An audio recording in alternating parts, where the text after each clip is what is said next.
car says a lot about you and your lifestyle, and I'm on my way to meet Peter Walton, an advertising manager. Now, he tells me he's got his mind set on buying a BMW 3 Series, like this. But what I want to do today is see if I can appeal to his heart. He doesn't know it, but I've got a wicked alternative that I'm going to tempt him with. Just one snag, though. I've only got a day to change his mind before he makes his final decision. It's maybe not a red letter day, Peter, but it's certainly a big day. It's a big day for you and it's a big day for your bank manager. Because you're seriously thinking of lashing out 23 grand on a new BMW 3 Series. You must be a nervous man, or are you very happy about that prospect? I'm fairly happy about that. They're a nice looking car. They hold their value when you go to sell them. And they're fun to drive. Now, I have to admit, it is a sensible choice. For 23.5 grand, you can get a BMW 3 Series with air conditioning, driver, passenger and side airbags, cool alloys, metallic paint and some smooth leather seats.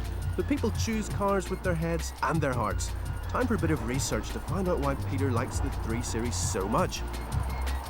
Ever since I was 17 and first got my licence, I always wanted to have a BMW, but they were just that little bit too expensive in Australia, and I suppose here they're just more affordable. Well, I'm not saying, oh wow, and I'm wonderful, I'm successful, but I'm saying, well, okay, it's a nice car, I've worked hard, and You deserve it. I deserve it. He may deserve it, but does it suit his lifestyle and image? BMWs aren't exactly super trendy these days. You only have to look at the interior of the latest 3 Series. What do you reckon of this, though? Nice bit of wood there. I actually prefer the metal than the wood. The sort of brushed sort of element. Yeah, because it's more modern. Yeah. I mean, it's a really modern looking car, and then this wood is very much an old-fashioned style. Who wants to be seen as old-fashioned when you're a young, style-conscious executive with 23.5 grand burning a hole in your pocket? All good news, because we're getting close to my surprise alternative that I think will suit his image and his budget down to the ground. I'm going to try to turn Peter's head with this lovely Lotus Elise 1.8. It goes like the clappers with 0 to 60 in 6 seconds and has fabulous handling, making it one of the best sports cars around. And though he can't say it yet because we've blindfolded him to add to the surprise, for the same money as the BMW, he still gets metallic paint, alloys and leather. Surely the surprise answer to all his needs. Could it be? It's got round tail lights. Is it a Lotus? I think you have to take the blindfold off. Oh, it is. See if you can get into it. This will be the hard bit. Yeah. I can't even remember how you open the bloody door. How do you get into it? Can you turn that camera off? I can't get into it, so I can't buy it. Having squeezed himself into the Lotus, it wasn't long before he had a smile on his face. I knew he'd like it. Do you think driving this car around is a bit like wandering down the high street with your underpants in your head? It's probably like wandering down the high street without any underpants on. It's sort of like stripped bare. There's no room for anything in here, not even a sports bag. On the plus side, though, this Lotus will give you an impressive 40 miles to the gallon. Fantastic for a sports car that goes so well. Take it down a gear or two there, and let's a wee bit of. Yes. It's more fun, isn't it? Come on, it's a lot more fun. It's very exciting. You don't think the 3 Series is a bit too grown up? It's a lot more grown up. But then is it grown up, or is this more grown up really? Is this what you buy when you're going through a midlife crisis? Ah, that's a cruel thing to say. It's decision time, and I suspect that Peter's head has ruled his heart on this one. It looks like my hard sell tactics have failed. So it's a modern lightweight miracle of fun motoring. And you don't want it, do you? No. Let's be honest about it. Tell me why. If it was a second car and I had a garage and somewhere to keep it, yeah, but not as my only car. Too impractical for you. Yeah. Okay. Well, you're going to make a BMW salesman a very happy man tonight. Yep. The Lotus is going. We're going to have to say goodbye to it. That's fine. Is it off? I'm off to. You're off to write a check now? I'm off to write my check. £23,000. Yep. See you later, Jason. Take care. I don't agree with your move.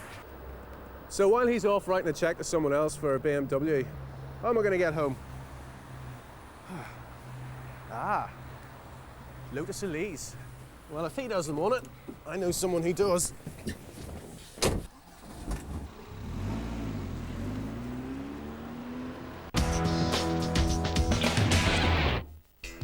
Do you know someone who makes you grip the dashboard until your knuckles are white? Or perhaps it's your driving that could be improved. Most of us pass our driving test and never give it another thought, but here on Driven we want to take you back to school. So whether you've just passed your test, bought your first sports car or know someone who could do with some help, get in touch.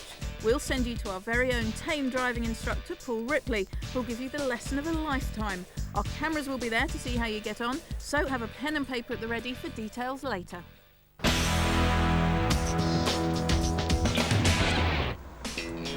Back to our group test.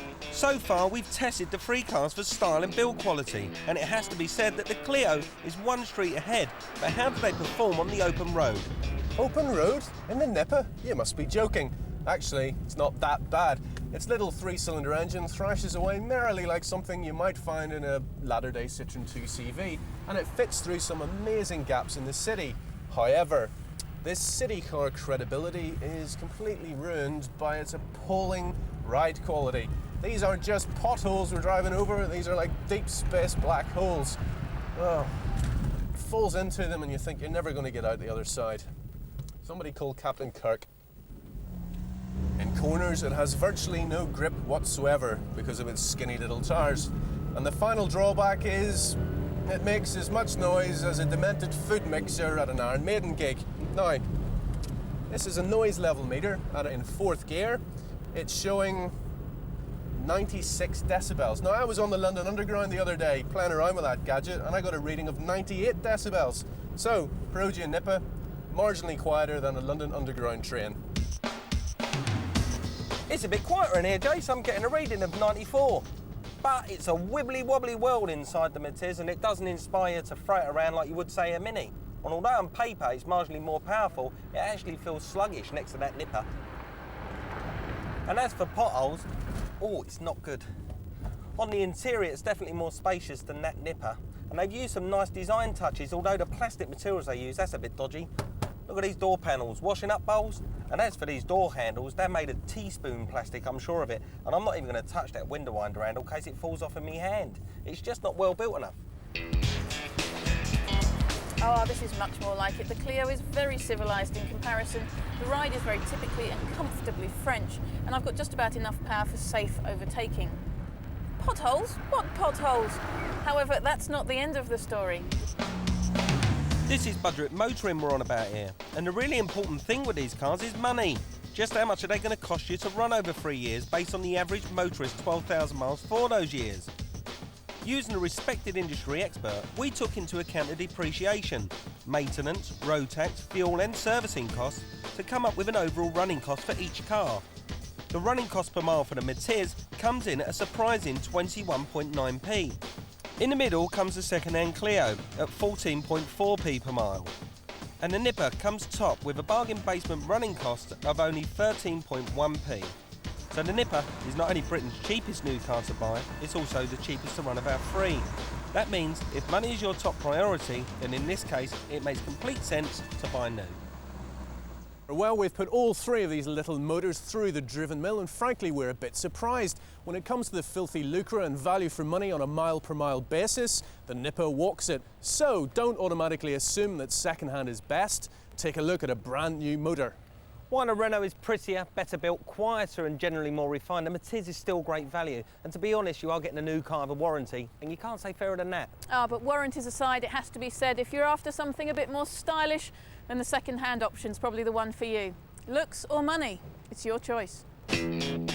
Next week, we test some big 4x4s, the Land Rover Discovery, Jeep's Grand Cherokee, and the Mercedes M-Class, which is king of the hill. Penny finds out how to slash those fuel bills with a car that runs on gas.